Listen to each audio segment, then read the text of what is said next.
It's good to see you, Alec. You've been pretty constructive all along here. So what's different this time? Well, I think what's different this time, at least compared to 2011 and some of the other, really messy debt limit deadlines, is that, and Kayla said this, they're not trying to hit a number. There's not a specific number they're trying to hit. They're just trying to basically get something that looks like they're doing enough to justify raising the debt limit for 2 years. At least that's, I think the view of some anyway. And so, we can kind of see where this is headed, and it looks like it's headed basically towards something that, probably would have happened, at least most of it would have happened anyway, which is essentially flat-ish spending next year. And then, we'll get a cap probably for another year after that, maybe some other policy changes, which are important. But ultimately, from a macro perspective, it doesn't feel like this is that big of a deal. Mm-hmm. And I think, as far as the timing goes, you said it. I mean, June 1st, it's the deadline. It's not clear that it is really the deadline. But I also think the odds are pretty good that they basically hit that deadline. We're showing it here. It looks like you think maybe a hit to GDP, a drag of maybe 0.1 to 0.5. Is that for 2024? Just kind of walk us through how much austerity would be included in this agreement compared with the one we had a decade ago.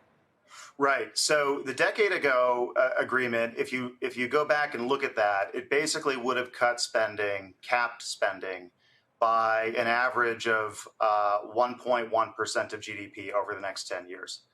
This time around, the starting position, so the Limit, Save, Grow Act, would have cut spending by about 0.5% of GDP over the next 10 years in terms of that same spending cap.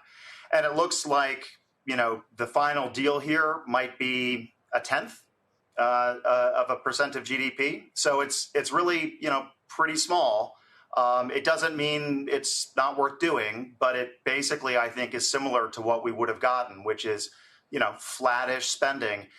I will say the one thing I'm a little bit surprised by, at least, based on the media reports, is that the cap is only 2 years. It's a practical solution because after a couple of years, we saw even back during the 2011 budget caps, they ended up changing them anyway. So it's, I think it's reasonable.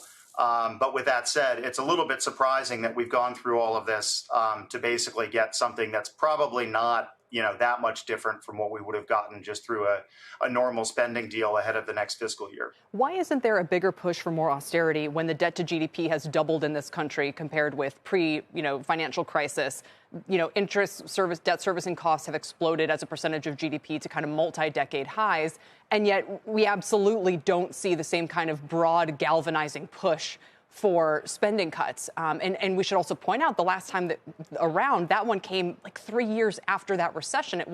So what do you think explains that difference? And do you think it's this year, maybe further in the future, when, bigger spending cuts become a bigger political sort of move or tactic? So, I think if you go back and look at the mid-90s when we had a messy debt limit increase, or 2011, same thing, you had a couple of things that are, very similar. So you had a newly Republican majority House coming into power with the Democratic Senate. You had an increase in the level of public debt. You had, at least in the 90s, you had also a pretty substantial interest expense. And so there are a lot of similarities, but the difference, I'd point out two differences. One is that public focus on fiscal issues right now is just really low. Right. So if you look back to those previous episodes, you had between 15 and 25% of the public saying that it was their most important political problem to solve. This, right now it's like 3%.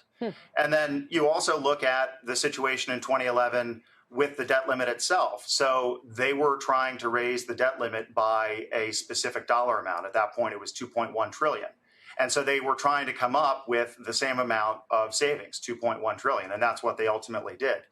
This time around, they're not raising the debt limit by a dollar amount. They're just going to probably suspend it for 2 years. And if they do that, then you don't actually have to hit that specific dollar amount on the other side in terms of budget savings. Really interesting points. And I guess just a final observation is, why don't you think there is such interest in austerity? Is it just that we haven't really felt the full impact of the crowding out that may still be to come from higher rates? I'm just curious. So, I think that there will be more of a focus once you get interest expense as a share of the economy up to, 3 to 4%, which is bound to happen, I think, as we get toward the end of this decade. And I think there will also be more focus when you start to see projections of things like the Medicare and Social Security trust funds going bankrupt, which right now are projected sort of around the end of this decade.